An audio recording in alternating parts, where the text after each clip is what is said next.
Hi, everybody. Give them 1 sec. All right. So, there's something very unique about this lettuce.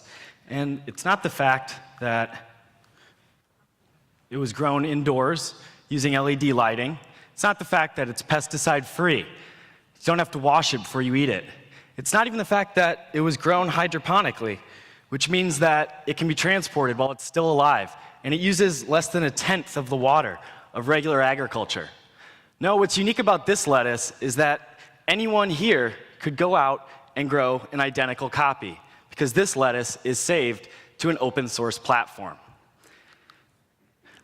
Your lettuce travels an average of a couple thousand miles to make it to you every day.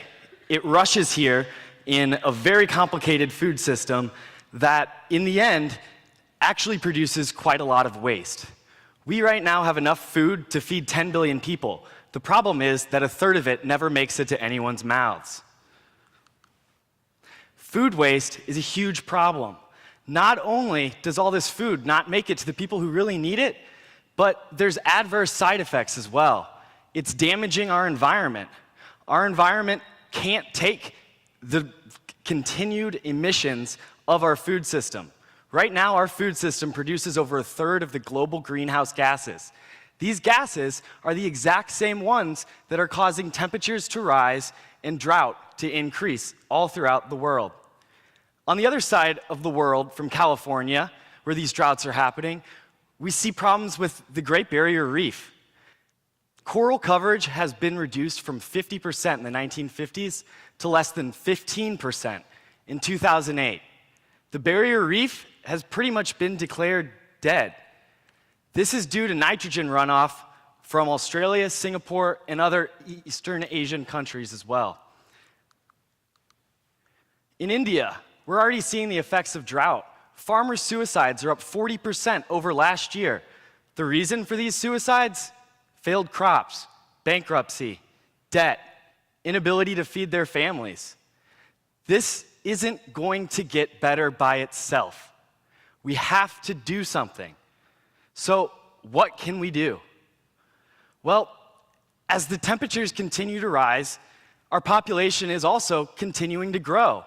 It seems like this problem is just escalating. It keeps getting worse and worse.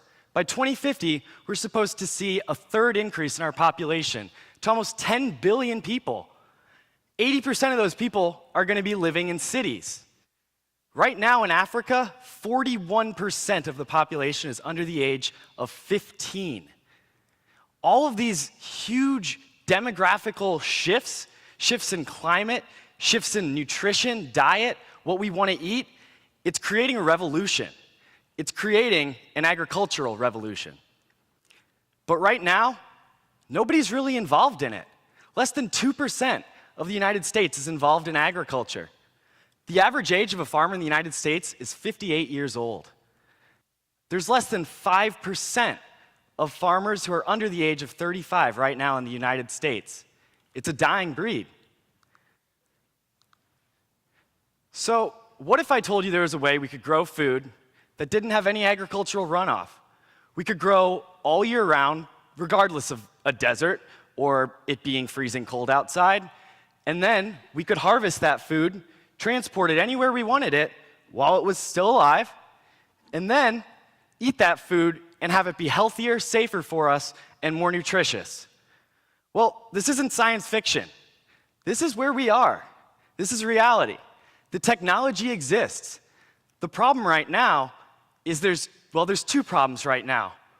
One is that we have to be really careful because we're faced right now with an opportunity for one organization, whether it be a company, an individual, or a nonprofit organization, owning the right to tell you whether you can and cannot grow food.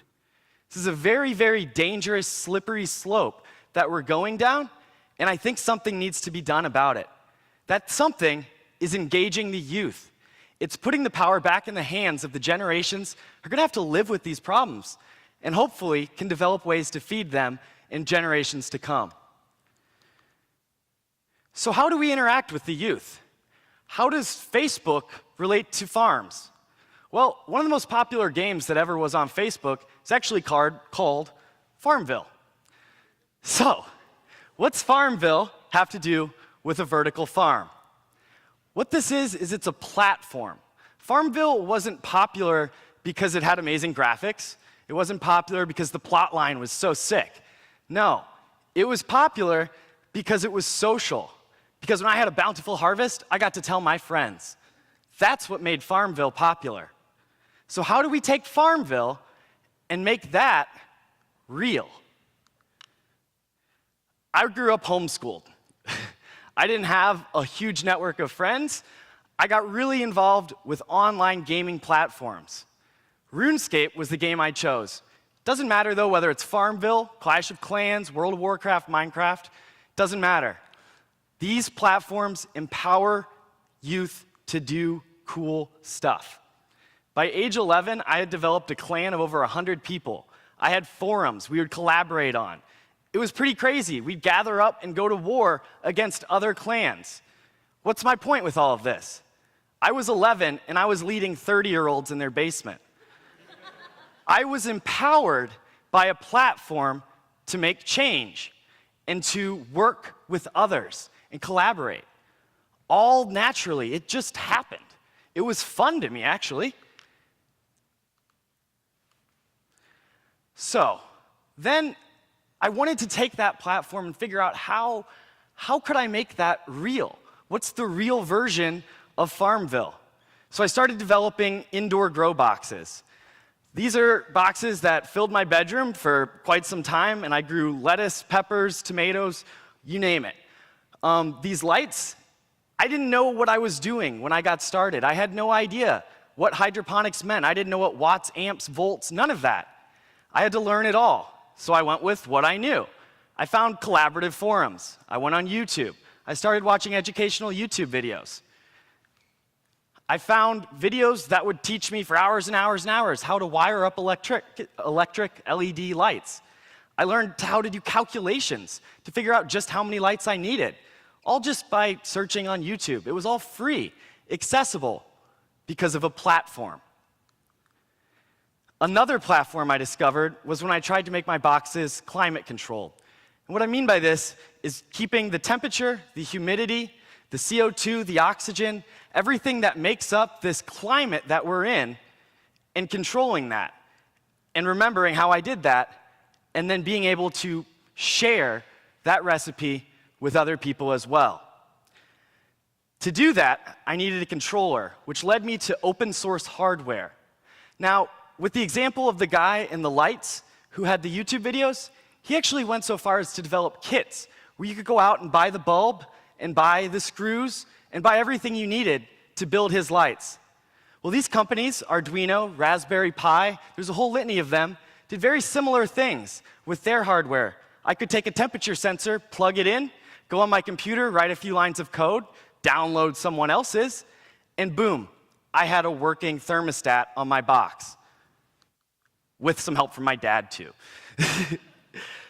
And then Christmas came. I found Caleb Harper and his team at MIT. He had been offered the opportunity to work with the MIT Media Lab. For those of you who don't know what the Media Lab is, it's where Kickstarter, Guitar Hero came from. It's a pretty incredible place where the future is literally being made every day. Caleb Harper developed exactly what I was trying to think of, but he'd already done it. And this was incredible. The first time I saw his TED Talk, I cried. I stayed up all night. I went through all of the documentation, started reading the software. It was unbelievable to see everything they'd done, and then they just put it out there for free, for me to have, to catch up, so I could do it too. And this launched me further than I could have imagined. I had no idea what I was getting myself into. So MIT took my idea and took it 10 times further. They thought, well, if you could make a little box and remember the software and the recipe for how to grow that, you could also make a much bigger box. So they developed the concept of a personal food computer, a personal food server, similar to a shipping container style farm, and a food data center, which is a warehouse that's been outfitted. You can see in the top left picture how it's been outfitted to then run and grow recipes to create food. All of these platforms, all of these systems run on the same platform. They use the same software, and the ways to build them, MIT is putting out there for free. So, all of this, how does it all come back together, and how do we make this real, and how do we solve problems with it and put it in the hands of the youth? Well, we've got two parts of it already done. The open source software has been developed. The open source hardware is being developed. Now it's our turn to develop the open source agriculture.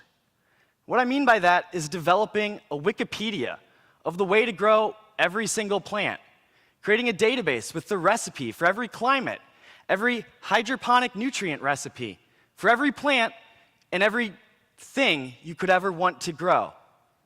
That's the vision of Open Ag, and they're well on their way to achieving it. So how can you get involved? I reached out to Caleb Harper through his forums and asked this exact question. I wanted to build larger farms. I wanted to scale up. But I didn't know how to do that. I was young. People didn't trust me. I had no credibility. Caleb Harper offered me the opportunity to go up to MIT and dismantle their food server. The food server, oops, skip that one. Food server is pictured on top. It's a 28-foot-long farm.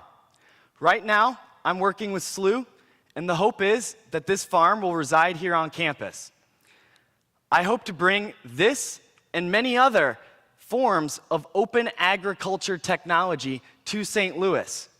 We already have a food computer on display at Tech Shop.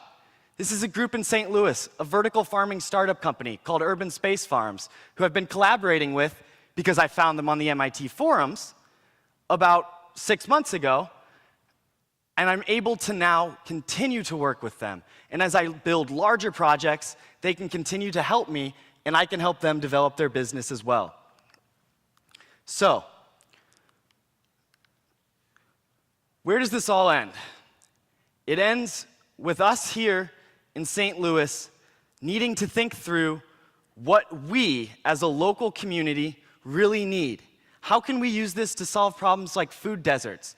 How can we use this to solve our problems here locally? What are our concerns? We need to voice our opinions. We need to tell Open Ag. And the best part is, we have a voice. Go out there, get involved, find your community. Whether it's Open Ag or another open source platform, I promise you, there's a community out there for you. Thank you.